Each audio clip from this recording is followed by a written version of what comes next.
Welcome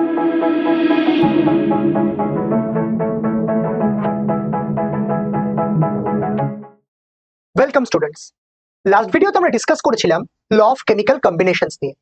এখানে আমরা discuss করব about the law of multiple proportion. তো লাস্ট ভিডিওতে আমরা কনজারভেশন অফ মাস দেখেছি, ডেফিনিট প্রপোর্শন দেখেছি। Now what is multiple proportion, আর এই লটা কেই বা দিয়েছিল? Let's check. প্রথম কথা, ল অফ মাল্টিপল প্রপোর্শন দিয়েছিল এই ভদ্রলোক, যার নাম ছিল জন ডাল্টন। কি বলেছিলেন ভদ্রলোক? একটু ভালো করে ডিটেলসে দেখব। বলছে, if two elements combine to form two or more two compounds, তাহলে masses of one of the elements that is combining with a fixed mass of other element, তার মানে রেশিও যেটা হবে সেটা সিম্পলেস্ট হোল নাম্বার রেশিও হবে। এই লটা অতটাও সিম্পল নয় যেরকম আমরা আগের লটাগুলো দেখেছিলাম, একটু ডিফারেন্ট।